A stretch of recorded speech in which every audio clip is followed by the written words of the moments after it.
Nobody ever sat you down and told you the truth about money. Not your parents, not your teachers, not anyone.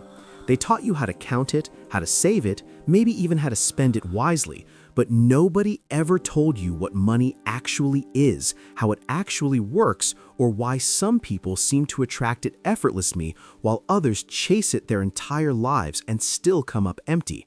That silence is not an accident.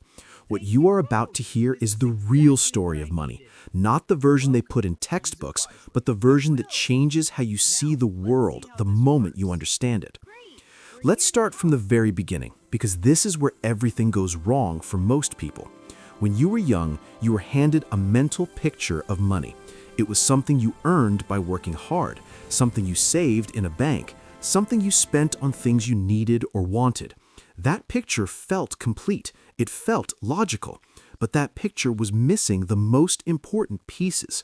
Money is not just paper or coins or numbers on a screen. Money is a story.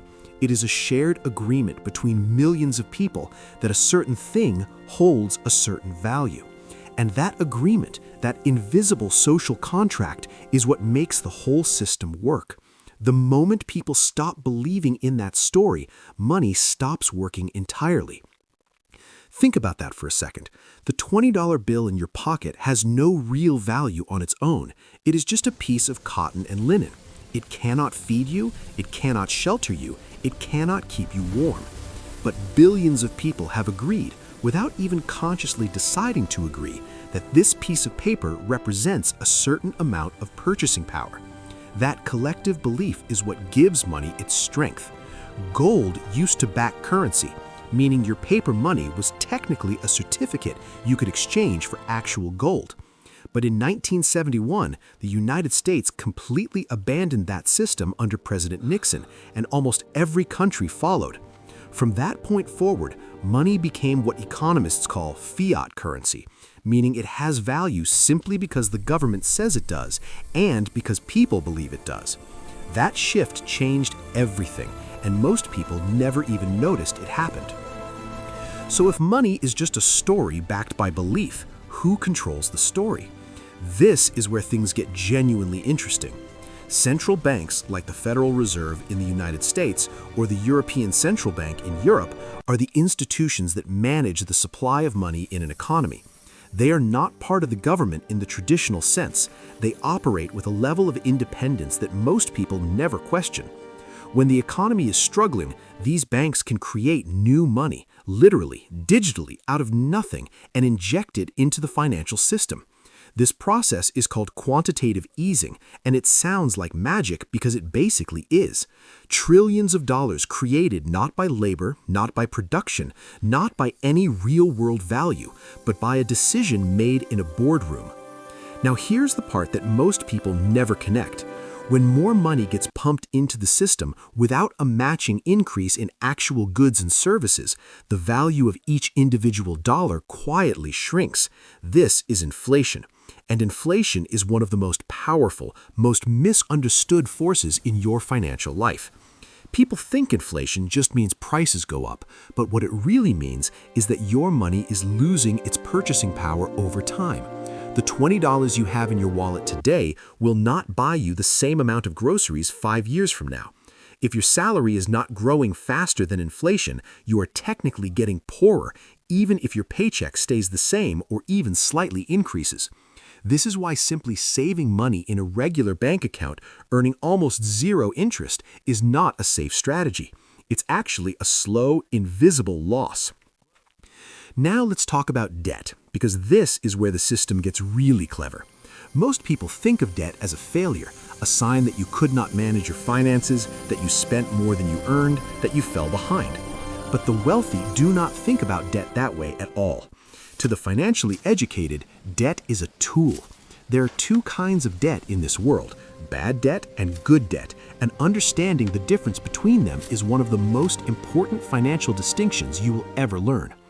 Bad debt is borrowing money to buy things that go down in value or generate no return. A luxury car on finance, a credit card bill for a vacation, buying the latest phone you cannot afford.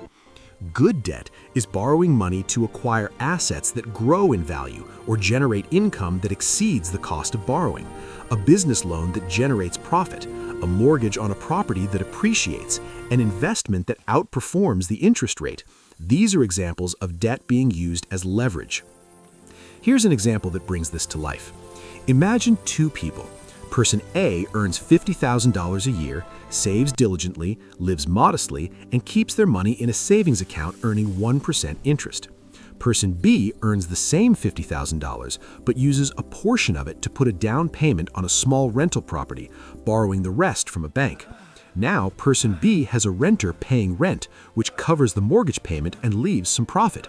The property appreciates in value over time. Meanwhile, person A's savings are quietly eroding due to inflation. 10 years later, person B has built equity, generated passive income, and grown their net worth significantly. Not because they were smarter, not because they worked harder, but because they understood how to use money as a tool rather than just a reward for labor. This brings us to one of the most profound and least discussed ideas in personal finance: the difference between trading your time for money versus putting your money to work for you. Almost everyone starts in the first category. You go to work, you exchange your hours and energy for a paycheck, and you repeat that cycle indefinitely. The problem with this model is that it has a ceiling. There are only 24 hours in a day, and your physical and mental energy is finite. No matter how hard you work, how many overtime hours you clock, or how dedicated you are still fundamentally limited by time. The wealthy understand something different. They understand that money, when invested strategically, can generate more money without requiring your constant presence or effort. This is called passive income, and it is the engine behind virtually any significant fortune ever built. Compound interest is the mechanism that makes this possible, and Albert Einstein reportedly called it the eighth wonder of the world. The idea is simple, but the implications are staggering. When you invest money and earn a return, that return gets added to your original investment. Next time, you earn a return on a larger amount. Over time, your money grows not in a straight line, but exponentially, like a snowball rolling down a hill, gathering more and more mass as it goes. If you invest $10,000 at an average annual return of 8%, in 30 years, you will have over $100,000 without adding a single extra dollar. That is not discipline. That is not luck. That is simply mathematics working in your favor over time. And the earlier you start, the more powerful the effect becomes. But here is the brutal truth that most financial advice glosses over. The system is not neutral. It is not designed to give everyone an equal opportunity to build wealth. The rules of the financial system heavily favor those who already have capital. If you have money, you can invest it. If you invest it, you get returns. If you get returns, you have more money. Meanwhile, if you are living paycheck to paycheck, you cannot invest because you have nothing left after covering your expenses. And because you are not investing, your money is not growing. And because your money is not growing, you stay exactly where you are or slowly fall further behind due to inflation. This is not a personal failure. This is a structural reality, and recognizing it is the first step to navigating around it rather than being crushed by it. Understanding taxes is the other piece of the puzzle that separates the financially aware from the financially frustrated. Most people pay taxes on their income before they ever get a chance to invest it. They work, the government takes its share first, and then they're left with what remains. But the tax code, in most countries, is filled with legal strategies that reward investment and business ownership. Capital gains taxes, the taxes you pay on investment profits, are often lower than income taxes. Business owners can deduct expenses, reducing their taxable income dramatically. Real estate investors can use depreciation to lower their tax burden while their property increases in value.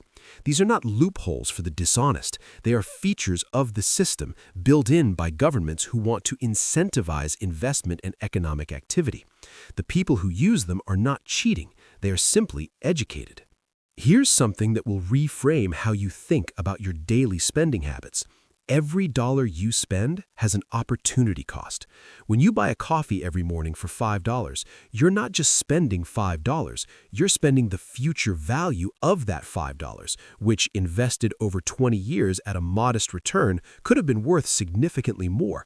This does not mean you should never enjoy your money or live your life in a constant state of deprivation. That would make the whole exercise pointless. But it does mean that financial awareness is about understanding the true cost of your choices, not just the price tag.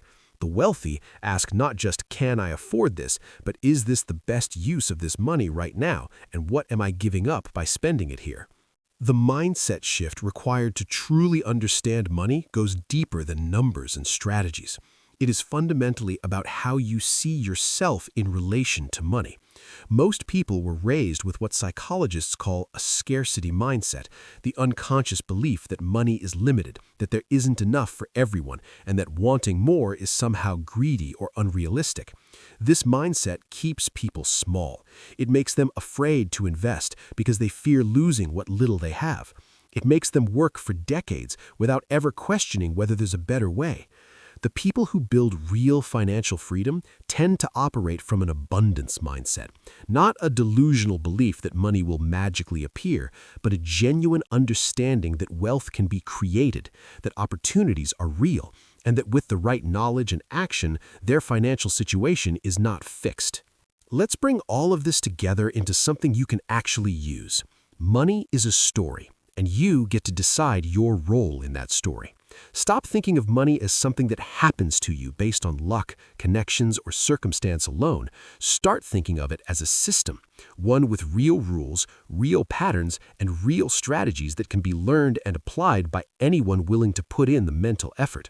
You do not need to be born rich. You do not need a finance degree. You need to understand that inflation is quietly working against your savings, that debt can be a weapon or a wound depending on how you use it, that investing early and consistently is more powerful than working harder, and that the tax and investment systems reward those who understand the game. The untold truth about money is not that it is evil or unfair or beyond your reach. The truth is that it was never properly explained to you, and now it has been. What you do with that knowledge is entirely up to you.